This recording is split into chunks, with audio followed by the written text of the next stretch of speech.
ಹಾವೇರಿ ಜಿಲ್ಲೆಯ ಶಿಗ್ಗಾವಿಗೆ ಭೇಟಿ ನೀಡಿದ ಲೋಕೋಪಯೋಗಿ ಇಲಾಖೆ ಸಚಿವ ಸತೀಶ್ ಜಾರಕಿಹೊಳಿ ಸರ್ಕಾರದ ಸಿಎಂ ಬದಲಾವಣೆ ಬಗ್ಗೆ ಹೇಳಿಕೆ. ಸಿಎಂ ಕುರ್ಚಿ ಹೈಕಮಾಂಡ್ ತೀರ್ಮಾನ ಎಂದಿದ್ದಾರೆ ಸತೀಶ್ ಜಾರಕಿಹೊಳಿ. ಶಿಗ್ಗಾವಿಯಲ್ಲಿ ಅದ್ದೂರಿಯಾಗಿ ಸ್ವಾಗತ ಕೋರಿದ್ದಾರೆ ಶಾಸಕರು. ಸಿಎಂ ಬದಲಾವಣೆ ವಿಷಯವಾಗಿ ಬಂದಿದ್ದಾರಾ ಅನ್ನುವ ಶಂಕೆ ವ್ಯಕ್ತವಾಗ್ತಾ ಇದೆ. ಸಿಎಂ ಕುರ್ಚಿ ನಿರ್ಧಾರ ನಮ್ಮದಲ್ಲ, ಹೈಕಮಾಂಡ್ ನಿರ್ಧಾರ ಎಂದಿದ್ದಾರೆ.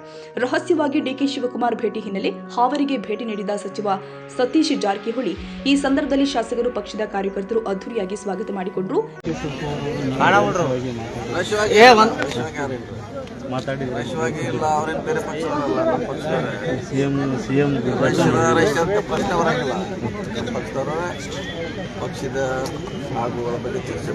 ದಲಿತ ಸಿಎಂ ಟ್ರಂಪ್ ಕಾರ್ಡ್ ಅನ್ನು ಉಪಯೋಗಿಸಿದ್ದಾರೆ.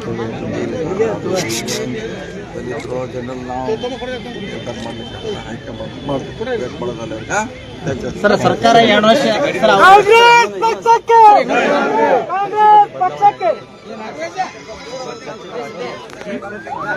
ಸರ್ ಆ ಕಡೆ ಬಣ